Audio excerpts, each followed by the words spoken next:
پسینے کے حسین قطرے نظر آنے لگے جو وحی کے اترنے کے وقت آیا کرتے تھے، اور نبی علیہ السلام کے جسم اطہر پر ایک کپ کپی سی طاری ہوتی تھی۔ نبی علیہ الصلوۃ والسلام کی آنکھیں بند ہو گئیں۔ میں سمجھ گئی کہ ان کی کال مل گئی، اب اللہ رب العزت کی طرف سے ان کے دل میں بات ڈال دی جائے گی کہ میں اس معاملے میں بری ہوں۔ مگر میں دیکھ رہی تھی کہ میری والدہ اور میرے والد نے نبی علیہ السلام کو اس حال میں دیکھا، پہلے سے زیادہ رونے لگ گئے۔ اس ماں باپ کے دل پر کیا گزر رہی ہوگی جن کی اپنی بیٹی کے اوپر بہتان لگا ہو اور اللہ کے حبیب وحی کی کیفیت میں ہو۔ ماں بھی رو رہی تھی، باپ بھی رو رہا تھا۔ کیا نتیجہ نکلتا ہے؟ فرماتی ہیں کہ میں چہرے انور ہی کو دیکھ رہی تھی۔ تھوڑی دیر گزری، نبی علیہ الصلوۃ والسلام کا مسکراتا چہرہ کپڑے میں سے اس طرح نکلا جیسے بادل میں سے چاند نکل آتا ہے۔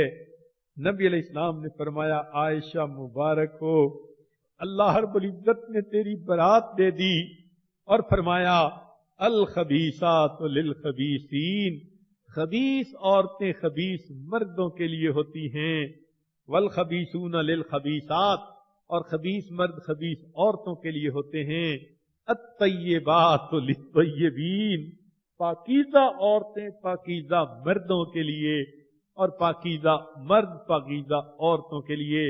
اللہ نے قرآن مجید کی 10 آیات نازل فرمائی۔ فرماتی تھی میں تو یہ سمجھتی تھی خواب کے ذریعے بتا دیا جائے گا یا الہام کر دیا جائے گا، میں نے کبھی یہ تو نہیں سوچا تھا پروردگار مجھ پر اتنا مہربان ہوگا کہ دوسروں کی گواہی تو بچوں کے ذریعے سے دلائی، اور میری گواہی وہ پروردگار سینوں کے بھید جاننے والی ذات خود عطا فرمائے گی۔ اللہ رب العزت نے اپنے حبیب کے اہل خانہ کی برات خود عطا فرمائی۔ یہاں ایک قانون وضع فرما دیا کہ دیکھو، نہ یہ اصول غلط ہے اور نہ اس کا نافذ کرنے والا کمزور ہے۔ یہ ایک قانون قیامت تک کے لیے ہم نے بتا دیا، پاک مرد کو اللہ پاک عورت دیں گے، اور پاک عورت کو اللہ پاک مرد عطا فرمائیں گے۔ یہ ایک قانون بن گیا۔ معلوم ہوا اگر کوئی عائشہ صدیقہ رضی اللہ تعالی عنہا کی پاک دامنی کو دیکھنا چاہے، ان کی طہارت کو دیکھنا چاہے، تو وہ نبی علیہ السلام کی طہارت پہ اس کو قیاس کر لے۔ اللہ کا بنایا ہوا قانون ہے، الطیبات للطیبین، سبحان اللہ۔ چنانچہ نبی علیہ السلام جب یہ بتا چکے تو اس وقت صدیق اکبرانو بھی بہت خوش ہوئے، ان کی اہلیہ بھی خوش ہوئیں۔ ان کی اہلیہ فرماتی ہیں اپنی بیٹی کو کہ بیٹی اٹھو، نبی علیہ السلام کا شکر ادا کرو۔ فرماتی ہیں کہ میں نے کہا میں پہلے اس ذات کا شکر ادا کروں گی جس پروردگار نے میری برات عطا فرمائی۔ رب کریم میری راتیں روتے گزر گئیں۔ جواب میں فرما دیا الا لہم مغفرۃ و اجر عظیم۔ چنانچہ یہ ارشاد فرما دیا میری حمیرہ، تیرا محبوب تجھ سے کبھی جدا نہیں ہوگا۔ یہ منافق چاہتے تھے کہ تم کو جدا کر دیں، لیکن میں نے برات دے کر فیصلہ کر دیا کہ اب میرا محبوب آپ سے کبھی جدا نہیں ہوگا، بلکہ اس کا وصال ہوگا تو تیری گود میں، بسیرا ہوگا تو تیرے حجرے میں، قیامت کا دن ہوگا تو محبوب کی انگلی پکڑ کر میرے سامنے پیش ہوگی۔ سبحان اللہ، یہ اللہ رب العزت کی طرف سے کتنی رحمت کا معاملہ تھا۔ کہنے والے نے کہا تیری پاکیزگی پہ نطق فطرت نے شہادت دی، تجھے عظمت عطا کی، عافیت بخشی، فضیلت دی۔ خدائے لم یزل کو بارہا، خدائے لم یزل کا بارہا تجھ کو سلام آیا۔ مبارک ہیں وہ لب جن پر ازل سے تیرا نام آیا۔ رسول اللہ نے رکھا ہے صدیق کا لقب تیرا، فقط فرشی نہیں عرشی بھی کرتے ہیں ادب تیرا۔ شرف تیرے دوپٹے نے یہ جنگ بدر میں پایا، اسے پرچم بنا کر رحمت عالم نے لہرایا۔ تیرا حجرہ امین خاص ہے ذات رسالت کا، فرش پر ہو کے بھی ٹکڑا ہے وہ باغ جنت کا، اسی میں رحمت للعالمین رہتے تھے رہتے ہیں، تیرا حجرہ ہے جس کو گنبد خضرا بھی کہتے ہیں، شفاعت کی تیرے رحمت قدا سے ابتدا ہوگی، اسی پر امتوں کی مغفرت کی انتہا ہوگی۔ اللہ رب العزت کی طرف سے مہربانیاں دیکھیے کہ ایک قانون بنا دیا قیامت تک کے لیے، پاکیزہ عورت ہوگی، اللہ پاکیزہ خامد عطا فرمائیں گے، پاکیزہ خامد ہوگا، اللہ پاکیزہ بیوی عطا فرمائیں گے۔ سورہ یوسف کے سارے مضمون کو ذہن میں رکھ کر اور آج اس واقعہ عفق کے مضمون کو سامنے رکھ کر آپ اپنی زندگیوں پر نظر دوڑائیے۔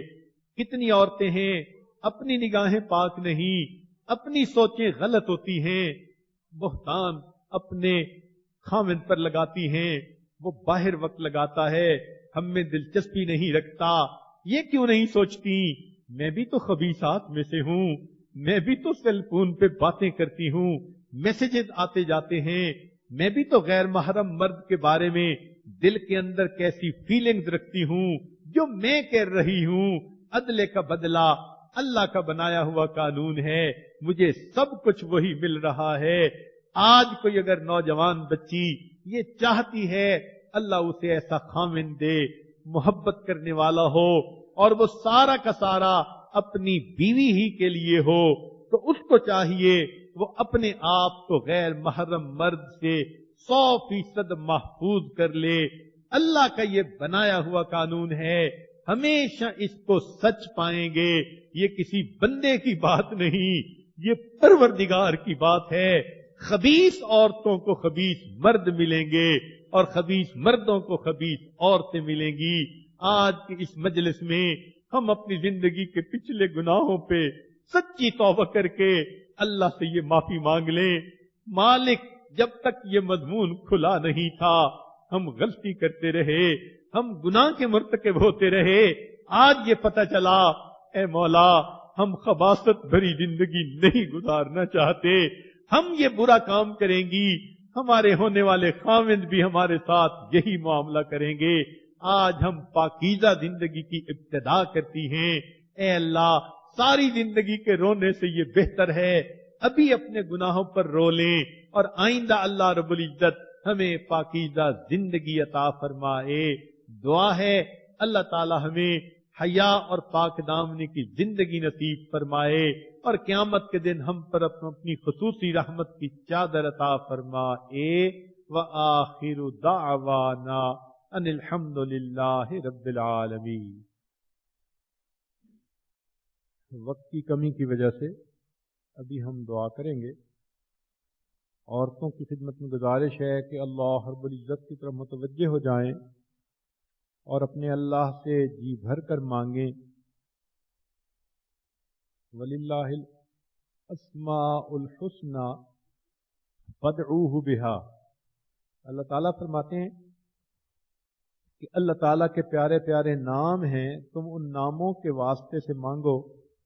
تو آج کی دعا ہم اسماء الحسنہ کے ساتھ مانگیں گے، کیونکہ عورتوں کا مجمع ایک الگ جگہ پر ہے جہاں سب عورتیں ہی ہیں، اس لیے یہ عاجز پڑھے گا الرحمن یا اللہ، تو آپ سب یہ سنیں گی اور اس کے بعد خود کہیں گی یا اللہ۔